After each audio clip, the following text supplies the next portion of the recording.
Hello students, today we discuss on chapter number 4th, materials, metals and non-metals.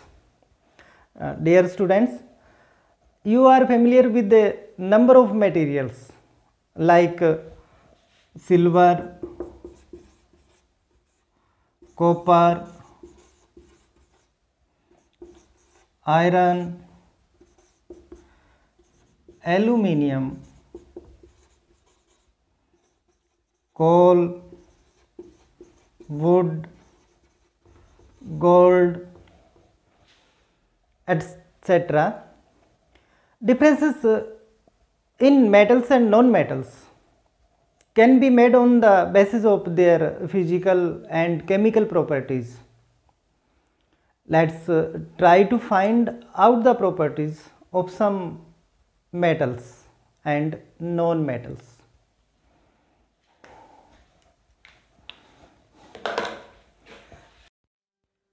This is silver, quite famous, has been used by kings and queens. It has even helps enhance the beauty of many of you.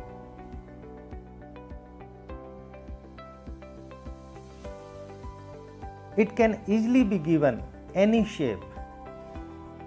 Have you noticed the fine wires used in the making of old jewelry?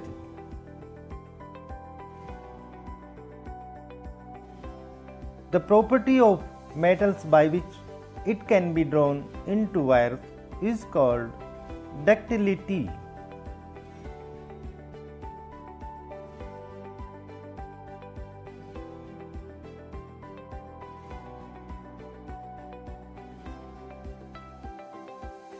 Malleability.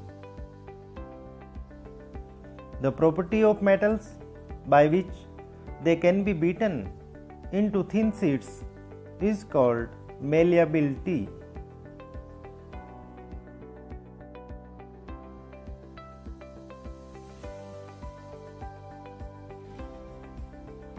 That is how it gets done to all the sweets.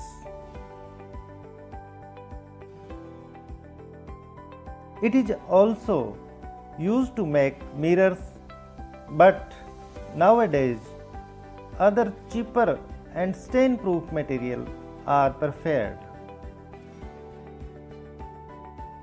When it is exposed to moist air, it loses its color, but little polish and little scrubbing its back at shine best. This is copper, known to make kind for a very long time. Like silver, it can easily be beaten into sheets and given different shapes. That is why it was quite commonly used in household. But you can see that it can easily react with air and water, whereby losing its shine. It reacts with carbon dioxide, forming a coat of copper carbonate, that green stuff you see. Copper carbonate is very poisonous and it used as insecticides. After we found that our people have stopped using copper vessels. Copper is excellent conductor of heat and electricity, making it one of a commonest metal in making of water bodies and electrical wires. This is iron, quite cheap and of course very strong, but still like other metals. Beaten into the sheets, shaped, cut, driven into fine wires. Its only problem is that it reacts easily with the oxygen in the air. That's when rusting occurs. However, people have found ways of protecting it from rusting.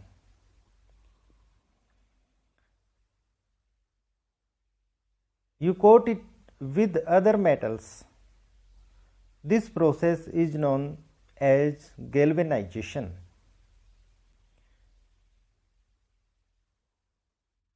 You also paint it.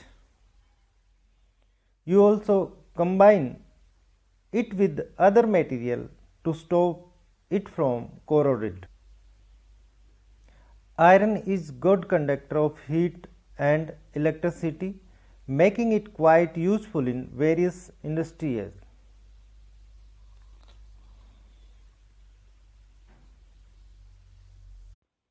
This is aluminium, the poor man's silver. You find it commonly used in household. After all, it is good conductor of heat. Easily it can be shaped and bent. It can be beaten into really thin sheets. It can be also used to keep things hot because it can take a lot of shine, but it does react acids and gets corroded. After long use, of course, when it cuts to be drawn into wires. It is not a good as copper, but it much cheaper. So you will find its use quite common in electrical appliances too. One of the great property of aluminium is its lightness, which is why it is used to make aircraft and spacecraft.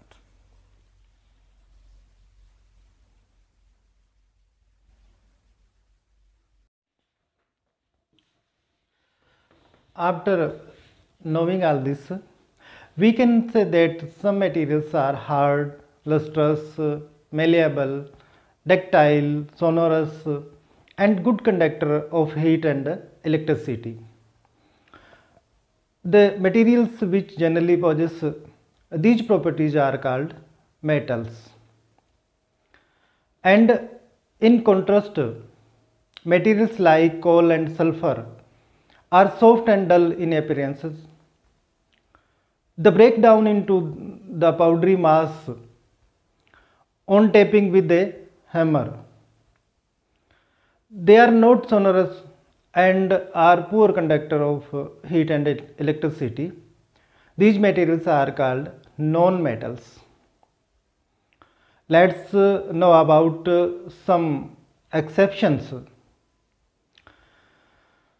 Metals like sodium and potassium are soft and can be cut with a knife, and mercury is the only materials which is found in liquid state on a room temperature. These are exceptions. Well students, that was a very brief introduction to metals and non-metals. I am sure you are understood very well. Thank you.